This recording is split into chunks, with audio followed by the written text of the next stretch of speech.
Well, this is my second part of the Where Do We Stand series. Not a long series. Looking today at the offense. And if you've already watched my video on the defense, you'll probably be happy to hear that I'm not going to go into as much individual detail on the players. A little bit more of an overall look with some individual highlights or lowlights. 4 games left. These games are going to define the season. So, what has happened, what needs to happen to win at least 3 of the games? Looking at the offensive line, now of course they got more positive press than any other room on the team except maybe the running back room, but I think maybe more than the running back room. We haven't had a big running game. That doesn't mean they haven't been doing their job. It means they've been going against stacked boxes almost all the time. They have still been getting enough done to get enough yards, to get some first downs, to control the clock, and score just enough. Of course, that changed recently. But overall, almost straight across, the pass blocking grades have been significantly higher than run blocking grades. Now, I don't think that's as much a reflection of how well they've been doing as it is what they have been facing. But I was a little surprised looking at the PFF grades, which are not by any means, the be-all and end-all of understanding football. As you may know if you watch some of my earlier videos, I don't like to overemphasize numbers. But they can be fun to play with as long as you remember that they aren't, absolute. But what surprised me was that the grades haven't changed that much, even though the offense is scoring a whole heck of a lot more points. Kind of wonder, looking at just, what that means. Partly it's just a reflection of what's being graded. There's a limit, to how much benefit you can get from additional yards, limit to how much you lose from a mistake. So it doesn't necessarily reflect the extremity of a good or bad play. And I think, hitting just a few more passes, couple of less drops, getting the drop rate kind of down where you say that's normal, except the last game, and just that tad finer execution and getting more out of what they're doing. Not so much doing it better, but getting more out of it. Some yards after catch, some bigger runs. But just making the most of it rather than making the least of it. But looking at the line, Milam and Remick are, for the overall grade, the top 2 linemen. Perhaps not a surprise since the left side has seemed to be stronger for the run game, even though neither of them grades especially well on the run game, run blocking. Although Milam seems to be better at sealing the outside for the outside zone runs. Frazier, here's the run blocking, or excuse, pass blocking. Frazier's grade is super. His run blocking grade is running like 10 to 20 points lower each game than his pass blocking. I don't know how much of that is because teams are focusing on him, concentrating on, stopping the runs up the middle, which they mostly have been able to do, or how much of it is that maybe Frazier does still have more to work on than some people were thinking. Now, Coach Moore had specified that Frazier was better at torque, moving a player to the side, rather than his punch and push, just moving a guy backwards. That can be a big deal. And Frazier has had a couple of disappointing games. So I think maybe we will see him next year just because he does have more to work on. And I think the team is going to look good enough next year to tempt him back to go after a conference title and maybe a little more. I think next year should be, it may be the biggest year in West Virginia football since the Fiesta Bowl. I have that kind of hopes for the year. Another key problem, though, is that we really needed either Yates or Hubbard or both to make a significant improvement in their game, and they really haven't. Again, their pass blocking's not bad. The run blocking is not good enough. And we need one of them to step up better for these last 4 games, especially if Nestor's not back anytime soon. Hopefully we'll know more about that, but I wouldn't be surprised if he misses at least this game. And Malone is reliable in most regards, but he is not as good. So suddenly the right side becomes significantly weaker than the left side. And you don't want teams knowing which way you're running. So one or both of those guys really needs to step up. Now, of course, Yates got moved over to the left side for a couple of games. Didn't affect his PFF scoring, but it may have affected his play. So we will see if settles back in. Of course, Hubbard plays quite a bit, even when Yates is back at right guard. I'm a little bit concerned about that point. Got to have Nestor back, even though Nestor's overall numbers dropped significantly the last 3 games.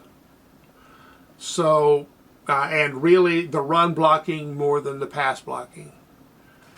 If he comes back, he needs to get back to his earlier level. Receivers are, of course, an interesting story. Many people had low expectations. I had high expectations, but those expectations included Braham and Aaron. Well, those guys kind of fooled me. But we got Clement and Horton.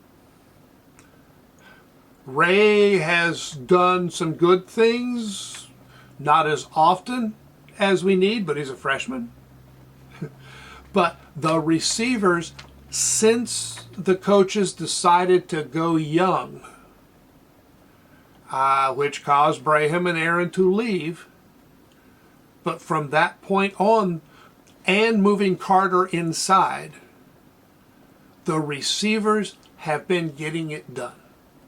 Not mistake-free, heck no. But they've been doing some very good things. They're getting open, they're making catches, and they're getting yards after catch.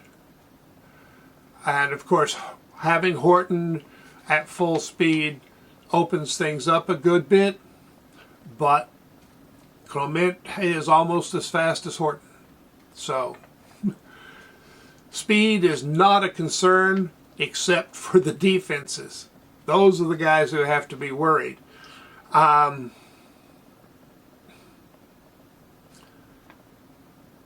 They're not scoring out as well as you might like. But getting it done. Now, this last game, the drops cropped up again, and I don't know why. Carter has been erratic. He's had some very good games, and when his receiving is at its best, his pass blocking is at its best. Or excuse me, his run blocking is at its best.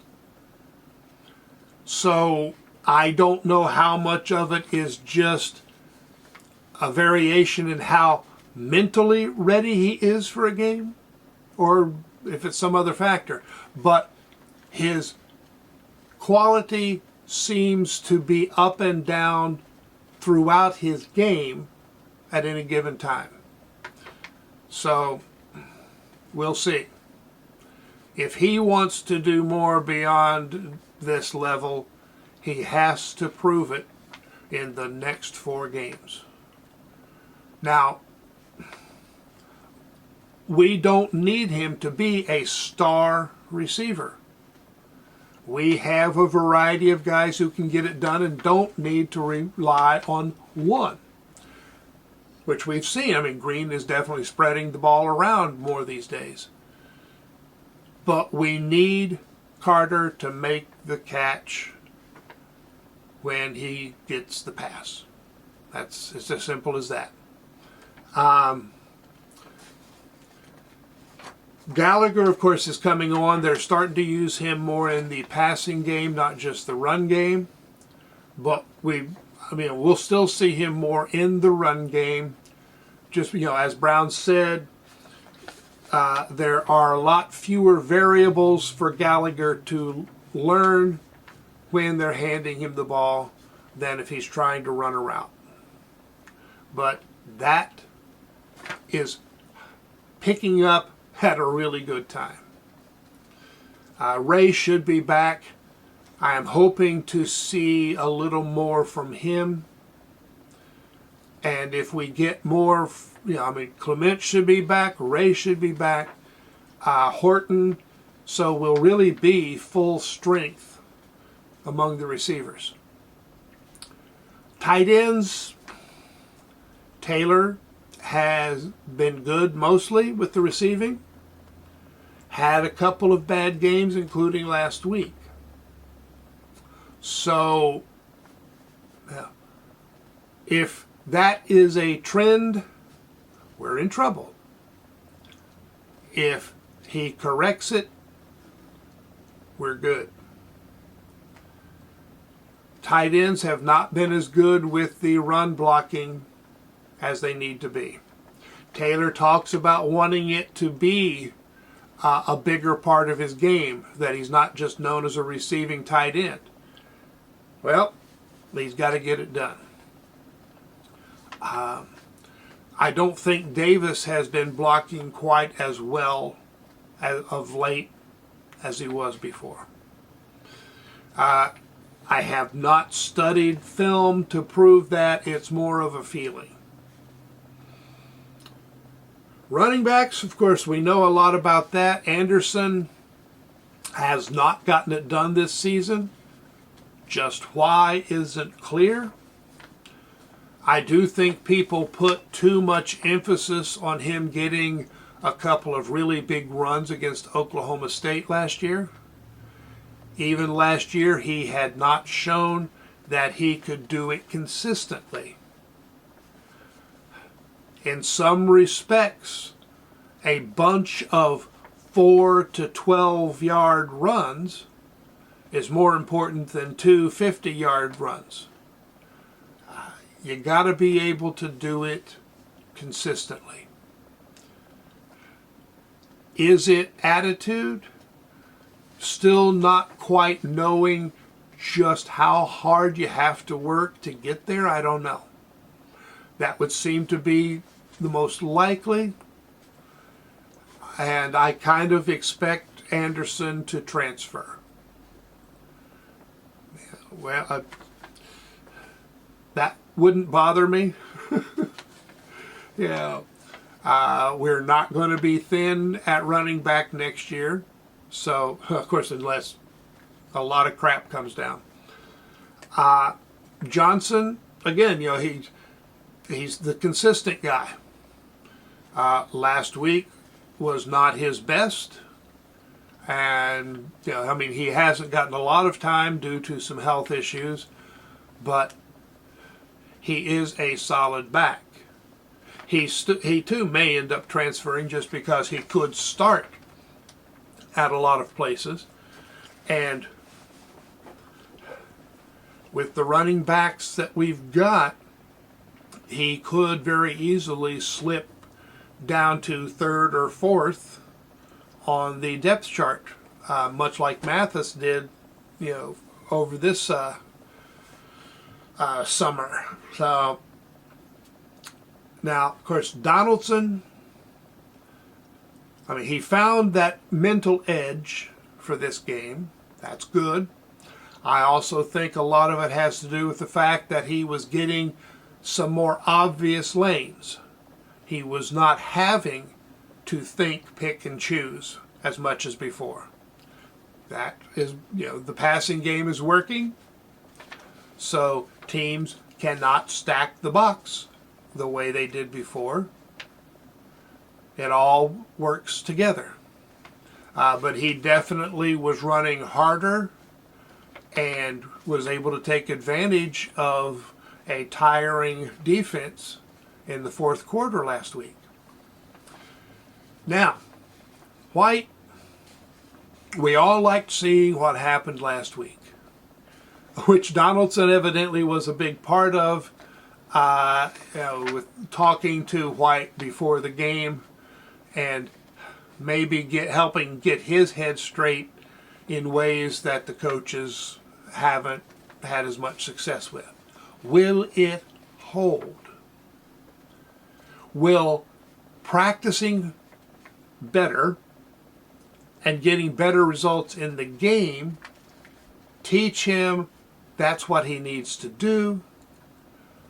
Or will he lose the mental edge because, hey, look, see, I can do this? We'll have to see. He's a good back. He's a good kid.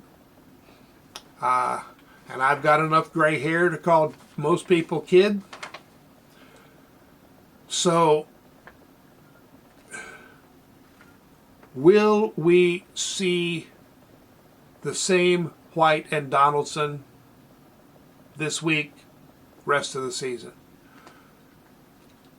I hope so, but it doesn't necessarily matter, because we only need 1 or 2 backs to be playing well in a given week. Figuring out who it is a trick, but Scott seems to be getting better and better at that. And I believe the running game will continue to grow. Again, the right side of the line has me worried, but if we can pass it well, that does simplify run blocking.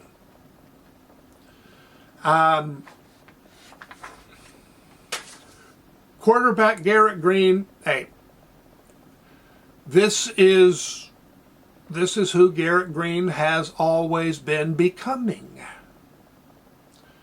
He's not there yet. Still has certain mistakes to eliminate.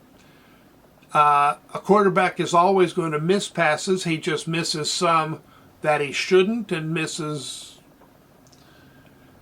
He still misses, like, say, 2, maybe 3 passes a game that he shouldn't miss. Clean those up, and it jacks things up a lot. Eliminate 1 or 2 drops, it jacks things up more. Make the right reads. We often don't know that he missed a read until we hear about it later. But he still misses some. Again, he has to get that cleaned up to take the next step. This is not evidence that Green should have been starting last year or since he walked on campus or anything like that. There are multiple reasons that Green is playing this well at this point. One is because the coaches have brought him along slowly, as fast as he could, but that was still slowly. They've been patient with him. And because Green understands the situation and has been willing to work his butt off. That's part of why the coaches love him and are patient with him. He doesn't say, I'm a talented kid, so don't tell me what to do. He says, I'm a talented kid, tell me how to do more with it. So, he's getting it together. And, we had some people who looked at the talent and thought he, was, not just a Heisman Trophy candidate, but they were going to be naming a new award after him. He was so, going to save the program. Well, no, he was never that. Others, hey, he can't pass, he can't do this, he can't do that, and he was never that. He is a very, very good quarterback who adds something extra to the team through his leadership and his toughness, which is, something we did not have last year. But he still has to improve. How many of the mistakes he can eliminate, we've seen it be a major factor already. It will continue to be a major factor. So I think Green will continue to improve through the season. I'm not going to anoint him as the starter for next year. It is still possible that Green will reach his peak and Markill's peak will be higher. I don't know. But for this season, Green should continue to move the offense and get them into the end zone. So, offensively, things have come together well because these guys have been able to play together through the season. Even, some of the younger guys were at least getting in there a little bit early. We haven't had, Green had his progress slowed by an injury. Luckily, it was not any longer than it was. But overall, the offense has avoided, catastrophic or long-term injuries, the one to Nestor is going to be critical. But I think the offense can adapt and overcome. So, Nestor, Malone, Yates, Hubbard. That right side of the line, I think, is going to be the key. We're covered every place else, even if a little something goes wrong. But we'll have to see how that right side holds up.